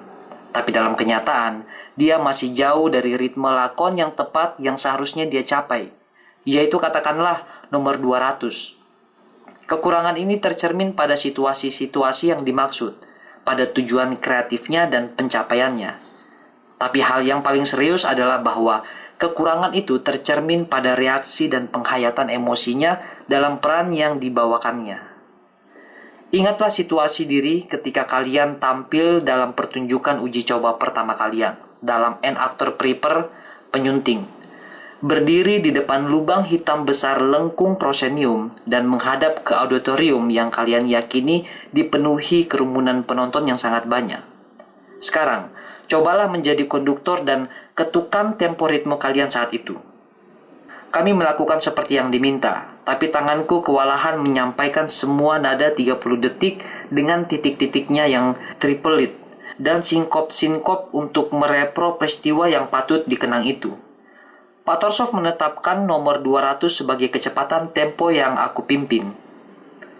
Setelah itu, dia minta kami mengingat saat-saat paling tenang dan paling lesu dalam kehidupan kami, lalu mendirijeni saat-saat itu di dalam tempo ritmenya. Kukenakan lagi kehidupan masa laluku di Nizhny Novgorod dan kulambai-lambaikan tanganku sesuai dengan perasaanku. Pak Torsov memeriksa kecepatan tempo ritmeku pada metronom. Hasilnya adalah nomor 20. Sekarang bayangkan, kamu memainkan peran seorang tokoh yang apatis seperti Podkolesin dalam karya Gogol Mariek. Untuk tokoh ini, kamu butuh tempo nomor 20. Tapi sebagai aktor, karena malam itu malam pembukaan, kamu dengan penuh gairah menjelang layar dibuka dan tempomu sendiri di nomor 200. Bagaimana kamu akan menggabungkan keadaan manusiamu itu dengan tuntunan keaktoranmu? Kita andaikan kamu berhasil menenangkan dirimu dan menurunkan tempo batinmu ke nomor 100. Buatmu, rasa-rasanya kamu sudah berbuat cukup banyak. Tetapi sesungguhnya itu masih jauh dari cukup. Karena peran Podkolesin membutuhkan tempo nomor 20. Bagaimana perbedaan ini bisa dirujukan? Bagaimana ini bisa dijadikan baik tanpa satu metronom pun? Jalan keluar terbaik dalam situasi macam itu adalah dengan belajar merasakan tempo ritme sebagaimana yang dilakukan para konduktor jempolan. Sebut saja satu tingkat kecepatan metronom, berapapun, dan para konduktor hebat itu akan bisa melaksanakannya. Alangkah menyenangkannya seandainya ada sekelompok aktor dengan rasa dan kesadaran tempo ritme yang semutlak itu. Coba bayangkan alangkah hebatnya apa yang bisa kita dapat dari aktor-aktor seperti itu. Pak Torsov berkata tandas sambil menghela nafas. Memangnya apa yang bisa kita dapat, Pak? Tanya kami. Begini. Coba dengarkan, kata Pak Torsov. Beberapa waktu yang lalu, saya mendapat kesempatan menyutradarai opera dan di dalamnya ada adegan kerumunan orang banyak yang bernyanyi sebagai paduan suara. Pendukung adegan itu bukan hanya penyanyi-penyanyi utama dan paduan suara, melainkan juga tokoh-tokoh lakonnya dan beberapa tokoh sampingan yang lumayan berpengalaman. Mereka semua kurang lebih sudah terlatih dalam hal tempo ritme. Kalau mereka itu dibandingkan dengan anggota-anggota kelompok kita, tidak seorang pun dari mereka dapat menonjol sebagai aktor. Tapi saya harus mengakui dalam adegan khusus itu, para aktor opera jauh lebih unggul daripada kita. Seniman drama yang lebih kompeten meskipun latihan mereka jauh lebih sedikit daripada yang kita lakukan di teater. Adegan kerumunan di opera itu ternyata merupakan suatu yang belum pernah kita capai dalam teater kita. Padahal kesempatan kita untuk melakukan gladi yang lebih cermat sangat jauh lebih banyak. Apa rahasianya? Tempo ritme memberikan warna, kemulusan, kerapian, bentuk, dan kelenturan pada adegan yang andaikan tanpa itu semua akan kasar dan compang-camping. Dengan tempo ritme, dalam soal kejernihan, kelancaran, pengakhiran, kelenturan, dan harmoni, penyanyi menjadi menakjubkan. Tempo ritme membantu para seniman opera itu yang belum terlalu mahir dalam psikoteknik mengungkapkan perasaan sejati dan menyerap serta menghayati aspek-aspek batiniah peran mereka. Kami mengatakan kepada Pak Torsov, impiannya tentang perkumpulan teater yang memiliki rasa tempo ritme mutlak boleh dikatakan tak akan pernah bisa menjadi kenyataan. Saya setuju dan siap memberikan beberapa kelonggaran, sahutnya. Kalaupun saya tidak mengandalkan setiap orang dalam kelompok, setidaknya ada beberapa di antara kalian yang mengembangkan kepekaan tempo ritme. Di sayap panggung, sesaat sebelum pergelaran dimulai, seringkali orang mendengar ucapan, "Tidak usah khawatir dengan pementasan hari ini, karena si Anu ikut main." Apa makna ucapan itu? Maknanya adalah, bahkan satu atau dua aktor saja pun sudah dapat menarik semua pendukung lain dan seluruh lakon mengikuti mereka. Itulah yang terjadi. Atau setidaknya, itulah yang dulu bisa terjadi. Dalam tradisi, pendahulu-pendahulu besar kita seperti Shchepkin, Sadovsky, Sumsky, dan Samarin selalu berada di sayap panggung jauh sebelum saat kemunculan mereka di panggung, supaya mereka punya waktu yang leluasa untuk mengikuti dan menangkap tempo permainan yang sedang berlangsung. Itulah salah satu alasan mengapa ketika mereka masuk, mereka tampil hidup, bertenaga, tak mengada-ngada, dan tepat dalam membidik nada permainan serta peran yang mereka bawakan dalam permainan itu. Sudah pasti, mereka mampu mencapai ini tidak hanya karena mereka seniman besar yang telah benar-benar menyiapkan saat kemunculan masing-masing, melainkan juga karena mereka secara sadar atau secara naluriah peka terhadap tempo ritme dan menggunakannya dengan cara masing-masing. Jelas bahwa mereka mengingat baik-baik konsep cepat atau lambatnya langkah, ketukan, dan birama untuk laku di setiap adegan, serta ketukan serta birama lakon sebagai satu keutuhan.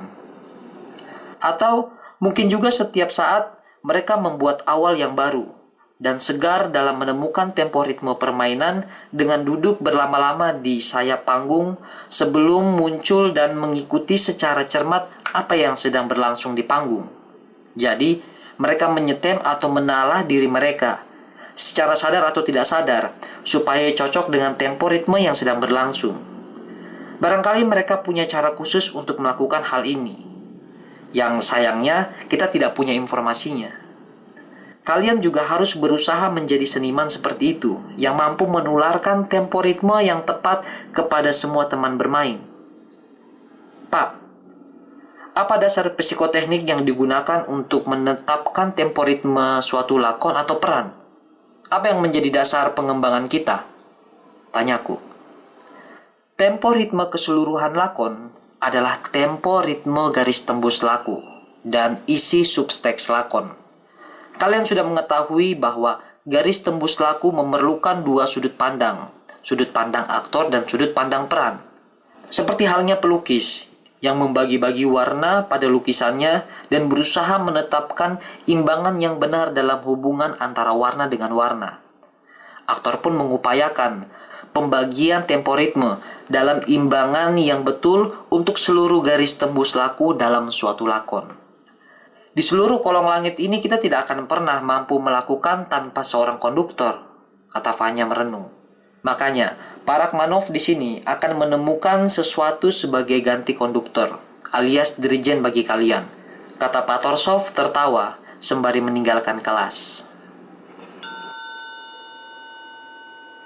10. Hari ini, seperti hari biasa, aku sampai di kelas sebelum waktunya. Panggung disinari lampu, layar terbuka, dan di sana berdiri Pak Rachmaninoff yang tak memakai jas, sedang terburu-buru mengatur sesuatu dengan orang dari bagian listrik. Aku menawarkan bantuan. Bantuanku ini membuat Pak Rachmaninoff membocorkan padaku persiapan rahasianya sebelum mengatakannya kepada teman-teman yang lain. Rupanya dia telah menemukan semacam konduktor listrik untuk lakon. Temuannya itu masih dalam tahap yang sangat kasar, tapi inilah yang digagasnya. Dalam kotak pembisik yang tersembunyi dari penonton tapi terlihat oleh aktor, di sana akan ada alat kecil dengan 2 lampu listrik yang berkedip, dan tanpa suara sebagai ganti indikator dan ketukan metronom. Jika perlu, petugas membisik akan menghidupkan alat itu dan menyeretnya sesuai dengan catatan petunjuk teknis tentang tempo yang disepakati dalam latihan untuk tiap bagian penting lakon. Jadi, petugas pembisik dapat mengingatkan para aktor tentang tingkat kecepatan permainan mereka. Pak Torsov tertarik dengan temuan para Rachmaninoff ini. Keduanya lalu memainkan bermacam-macam adegan, sementara petugas listrik menyetel tempo secara acak. Lalu kedua aktor ini dengan penguasaan tempo ritme mereka yang sangat baik dan dengan kelancaran imajinasi mereka yang luar biasa, terus menemukan dasar untuk setiap ritme apapun juga yang disetel untuk mereka. Jelaslah, dengan diri mereka sebagai contohnya, mereka membuktikan daya guna konduktor elektrik itu.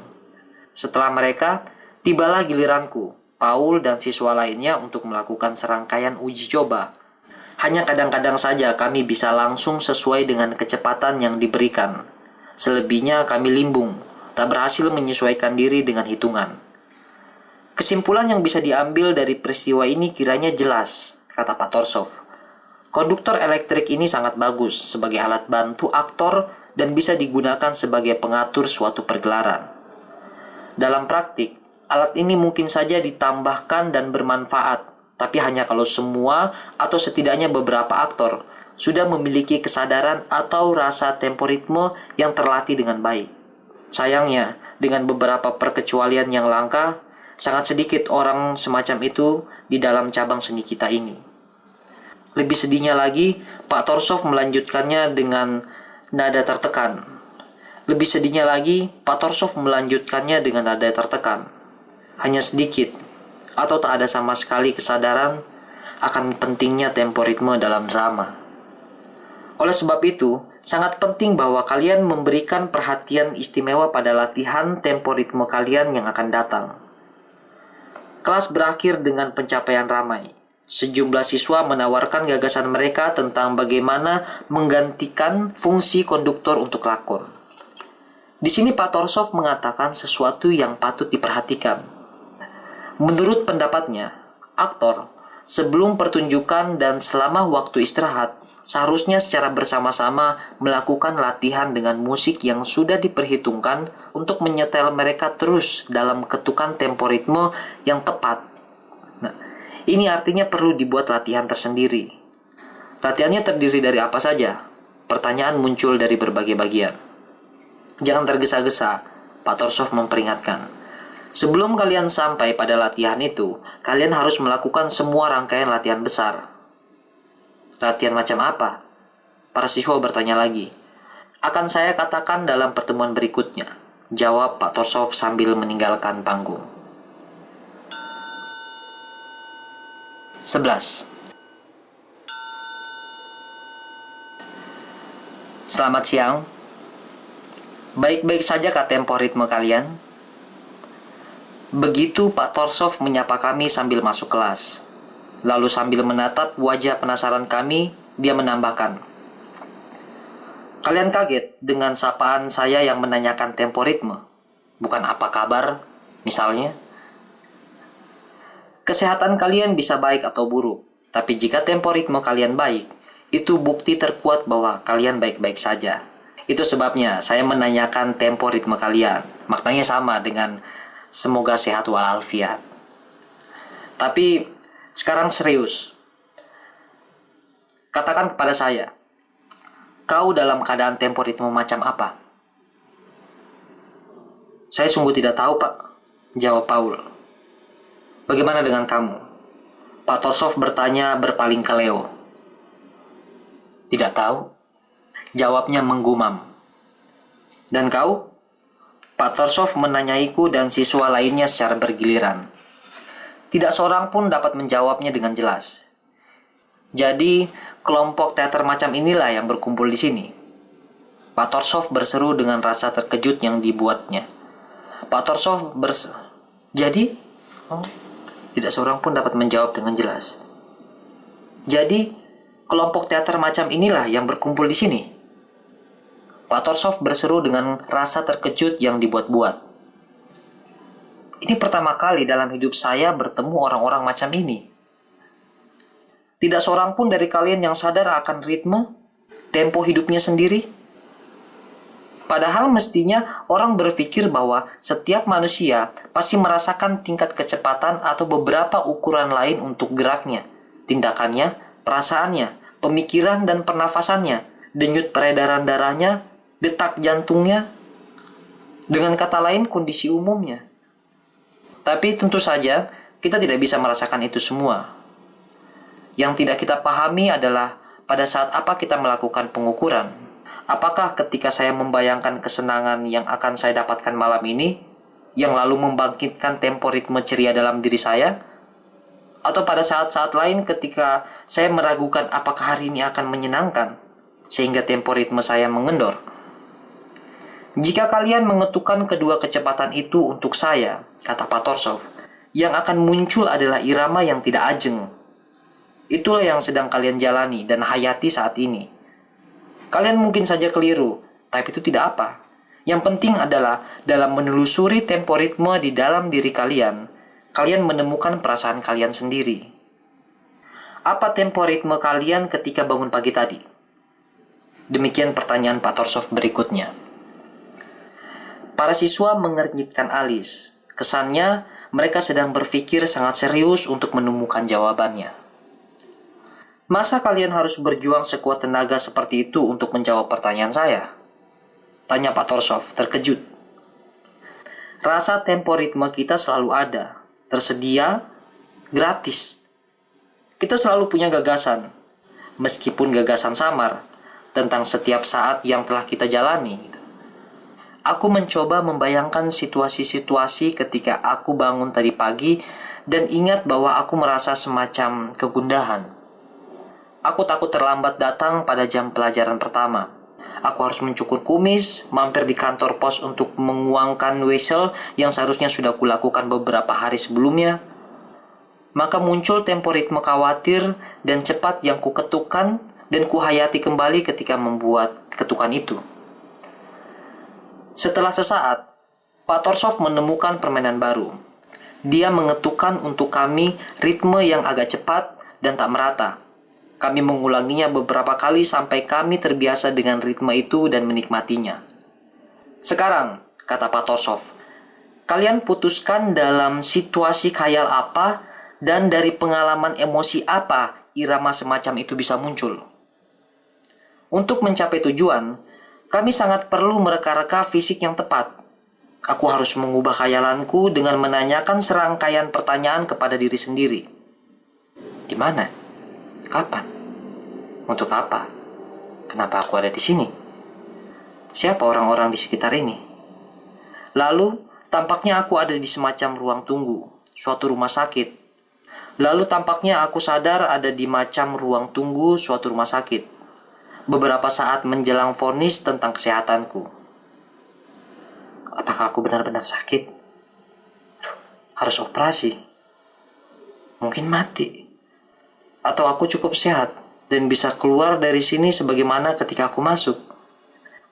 Imajinasi ini berpengaruh besar padaku, sampai-sampai aku jauh lebih tergetar daripada yang seharusnya. Tidak sekedar demi memberi alasan bagi tempo ritme yang diberikan pada kami. Jadi, bagaimanapun alurnya, perlu dicarikan.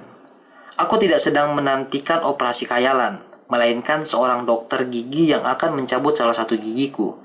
Tapi itu ternyata masih terlalu kuat untuk tempo ritme yang sedang kami latihkan ini. Aku harus beralih dan bayanganku ke seorang dokter THT yang akan menompa gendang telingaku. Itu temuan yang paling pas untuk tempo ritme yang diberikan oleh Pak Torsov. Satu persatu kami menjelaskan situasi yang ada dalam rekaan kami. Jadi, kalian paham. Selama paruh pertama pertemuan kita ini, kalian tadi berkonsentrasi pada pengalaman batin kalian masing-masing dan kalian mengekspresikannya secara lahir dalam tempo ritme yang kalian buat. Sementara itu, yang baru saja kalian lakukan adalah mengambil tempo ritme orang lain dan menghidupkannya dengan temuan imajinasi kalian dan dengan emosi-emosi yang kalian ingat. Kalian berangkat dari perasaan ke tempo ritme dan kembali lagi dari tempo ritme ke perasaan. Seorang aktor harus menguasai teknik kedua pendekatan ini. Pada akhirnya, pertemuan kita sebelum ini, kalian penasaran soal latihan-latihan untuk mengembangkan tempo ritme. Hari ini, saya tunjukkan kepada kalian dua jalan utama untuk diikuti sebagai panduan dalam menentukan pilihan latihan. Tapi, latihan-latihan itu sendiri bisa ditemukan di mana? Tanyaku. Ingatlah percobaan-percobaan yang telah kita buat sebelumnya. Dalam semua percobaan itu, tempo ritme sangat dibutuhkan. Di situ terkandung bahan-bahan yang cukup untuk latihan rutin dan penubian. Inilah jawaban yang saya sajikan untuk pertanyaan yang kalian ajukan kepada saya dalam pelajaran yang lalu, kata Pak Torsov mengakhiri pelajaran.